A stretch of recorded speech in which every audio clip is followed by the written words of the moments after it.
So, a little background. My family moved to Sweden to rebuild our lives after the war in the Gulf broke out. And we arrived at the same time that there was, there was a war in the Balkans. So you had a lot of people from former Yugoslavia moving to Stockholm. And this happened at the same time that we had the worst recession in 60 years. And, well, we're seeing these same episodes playing out now. So lots of hostile reactions and the rise of anti-democratic movements. The interesting thing about racism is that it's kind of like climate change and financial systems gone rogue. Everybody thinks they're bad. Well, not everyone, but the rest of us think they're bad. We have discussions, we have petitions, we have laws passed, and governments, win and lose elections over these issues. And yet the problems remain. So democracy is supposed to be our best way for channeling the intelligence and knowledge of the citizenry towards building better futures for ourselves.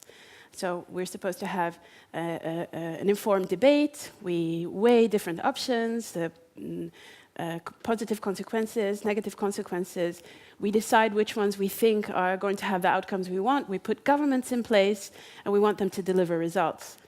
But this is not realistic, because social and economic systems, well, they're complex adaptive systems. And this is a term from natural sciences. So complex adaptive systems in physics are systems where you have many different units interacting with each other, and they give rise to higher order phenomena. And these phenomena cannot be understood with a reductionist logic. We can't figure out algorithms to solve them. So the methods that we put on the table are not about making the perfect decisions. They're about connecting complex networks, complex citizen networks with decision makers, seeding participation across them, and surfacing key information that evolves out of this. So why can't we control social systems? Why is that? Well, some of you may have heard of a term called emergence, right? It's a natural science concept. The idea is that these higher order phenomena that come out of many interacting units, they have their own patterns of behavior, and they have their own laws of motion. And a good example is a cloud. So what you and I think of as a cloud is actually many water molecules suspended in air. And each water molecule is identical. You could look at a water molecule to the end of time, and you couldn't tell whether it was part of a cloud or what in it makes the cloud exist. And many things are like this. We can think of our minds, of our brains, as the emergent quality of many, many neurons sending small signals to neighboring neurons. And if we carry this line of reasoning onto social and economic phenomena, we could think of a global crisis as something that comes out of billions of interactions between individuals and organizations, governments, banks, etc. And the depressing thing, when you think this way, is that human beings are probably not going to be able to solve a global crisis because they're happening at a level that is higher than the individual organizations and people that are. It's like neurons trying to cure a depression. It's just not going to happen. So what do we do? The answer is what we've always done, but with some new tools. So this is La Scuola di Atene. And 500 years ago, at the peak of the Renaissance and his own powers, Raffaele painted this as a tribute to the courage and wisdom of humans seeking truth. So the entire top 40 of Greek philosophers is in this painting. So to the very right over here, you have Pythagoras is reading a tomb, and then you have Epicurus further down with a laurel. But in the center, we see Aristotle and Plato, and they're deep in conversation as they're moving towards us. And this makes sense because like this conversation or dialogue, as Plato liked to call it, is how they build their knowledge. It's what fuels it. And here, discussion is everywhere. And the thing about dialogue is, and conversation is that it's not just about accumulating information. It's about augmenting that information by putting it against a richer context. A well-run debate can feel like walking into a room with a piece of a map, finding the others, and getting something that's much bigger than the sum of its pieces. This raises a problem, though. So if conversation is the way that we build knowledge, we build understanding, we need to have lots of conversations. Like we need to have a big conversation to solve a big problem, right? But conversations don't scale well. You can't have a conversation as 100 people, at least not in the sense that you can maintain a reasonably similar outlook and remember all the conclusions that were drawn. You'll have splintering into smaller groups, and there'll be a lot of discussions, there'll be validation, etc., in the smaller groups. But how can we tell which ones can be generalized? How can we tell which ones are solid and representative, and which ones are just a branch of the conversation that went off in a weird direction and have nothing to do with the rest? And this is what Edgeryders is born out of. Right? We have 4,000 members in our community. We're all over the world. We come from different disciplines. We're technologists, we're doctors, we're hackers, we're high school dropouts and professors, and everyone's talking to each other in the same place all the time, every day, all day, but not at the same time. So we have deep, high-quality conversations that are about solving important problems. And it goes somewhere. Participants in these conversations have gone from completely disinterested in politics to being elected into their parliaments. Some people are taking on big monopolies, like the healthcare monopoly, by open sourcing the production and distribution of life-saving medicines, like open insulin. It's a real project. It's happening in real time.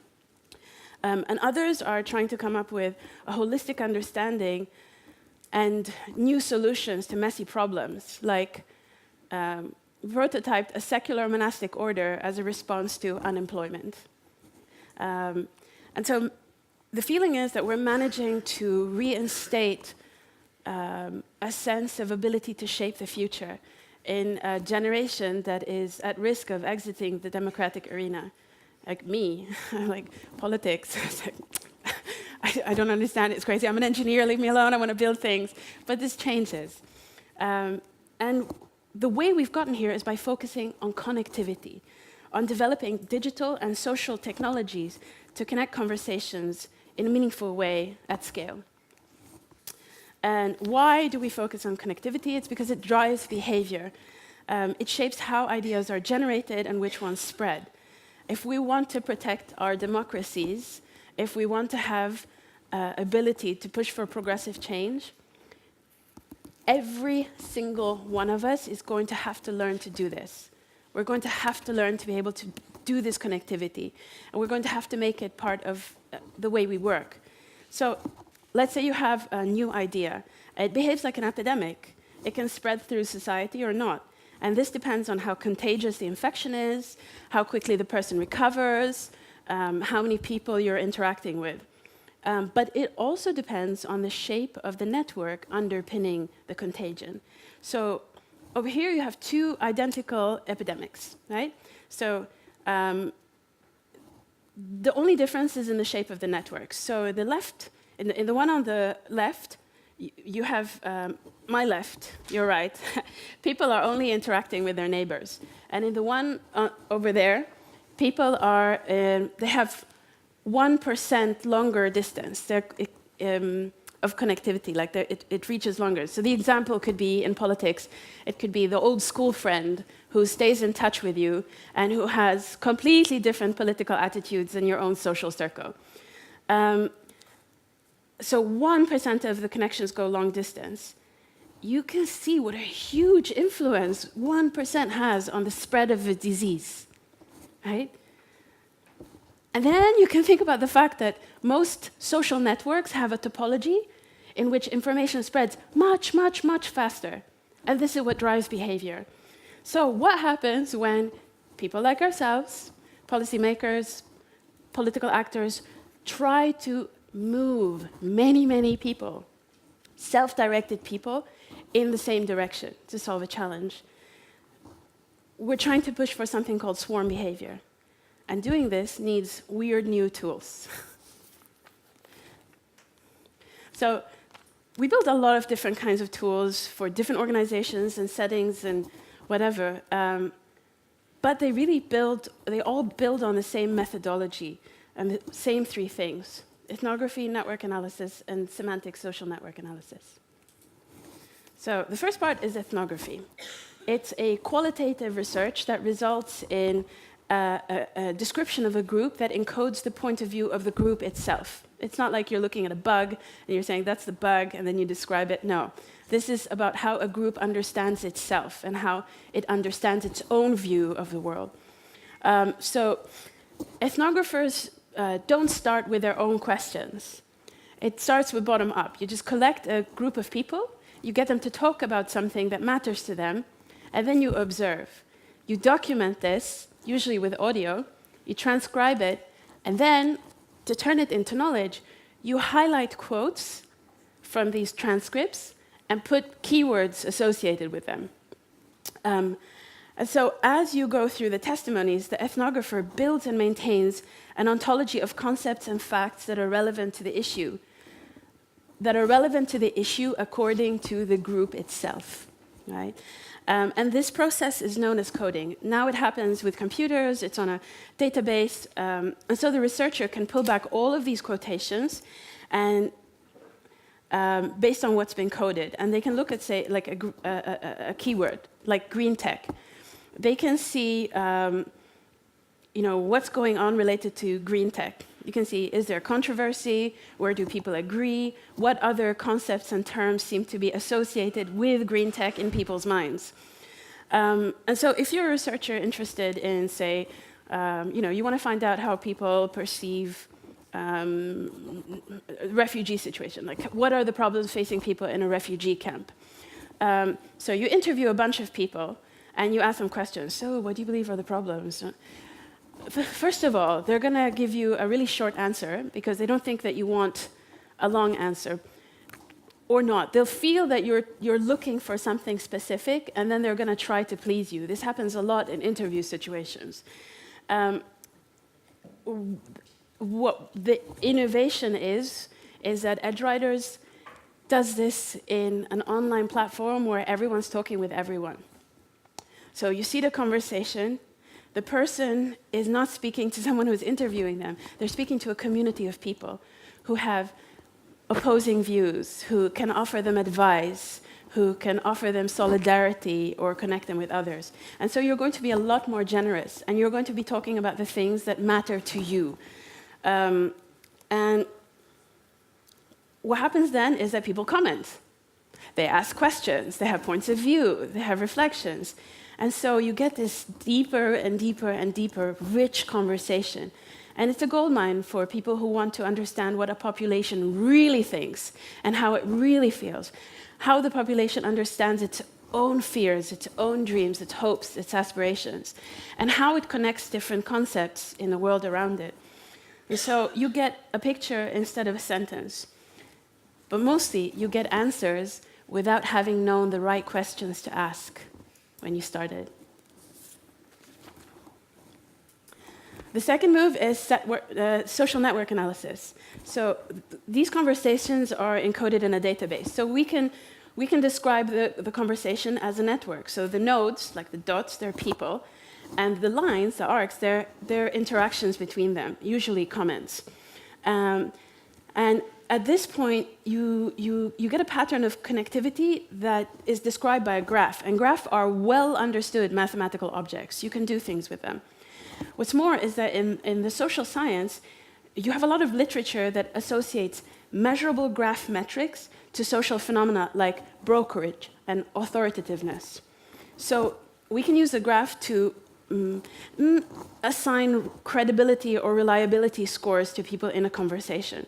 In this example, you see there's a connected core of around 40 people who they can be assumed to at least have seen what everyone else has written, right? So their quotations, they carry more weight because they've been validated, they've been debugged. And then you have people in the periphery and some isolated ones. They've just had like 1 or 2 interactions. They can be saying really wise things, they're really meaningful, but they don't have in-group validation. So we've developed software that allows us to do this social network analysis at a massive scale in real time. We call it EdgeSense. Now, thinking about conversations in terms of networks is really useful because it generates intuitions, it lets us do quick, simple checks on the state of the network. So here, you have, on the orange, you have a new project that we're working on. So there's a conversation around that. And then the blue part is an older, pre-existing conversation. So you can see that they're both connected by people who are participating in both conversations, but it maintains structural cohesion, that one conversation. You see it because you have the orange nodes, orange edges, they're grouped on one side. And so as you can see, there's a healthy balance between specialists who are bringing their specific knowledge and interests, and generalists who carry the memory of the older conversation. They connect the newcomers to the old-timers. So what happens is we get a huge institutional memory. It's always up to date. It's always accessible. And it's always present. So we're reminded of what has already been learned, and we're building on it instead of always starting from scratch, which a lot of online discussions can feel like. It's just like, I can't believe we're talking about this again. And so the final move, a third move, is to pull together the ethnographic data and the social network data to build something which we call a social semantic network. So the atom of a social semantic network is this, is this kind of an interaction, where Ayman addresses a comment to Ben. So in the social network platform, the comment is made of some text, right? And you have a source, which is Ayman, and a target, which is Ben. And this snippet has a piece of text, and it has a timestamp. And after the ethnographers done their work, they have 1 or more ethnographic codes, so we know what it's about. When we generalize this approach to a whole conversation, you get a really complex graph, and we can do many things with it. The first is we can build a graph in which ethnographic codes they appear as being connected if someone has made the connection between them in the same comment. And we can show the strength of these connections. If more people have made the same connections in their comments, then those connections grow stronger. Then we can filter the graph, leaving only the strongest connections. So here you see a high-level view of how a community sees an issue, and they cluster nicely. So in the green, we have a cluster around mental health.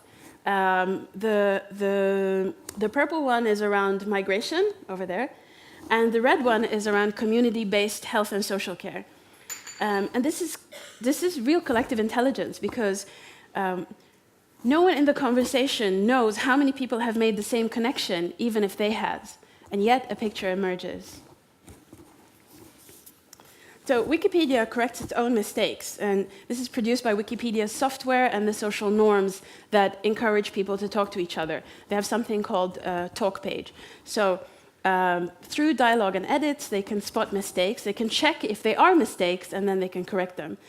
Semantic social network analysis helps you to do the same. It helps us to find out whether the connections between ethnographic codes were made in a conversation where everyone's talking to everyone, or whether they were made by individuals shouting into an empty room.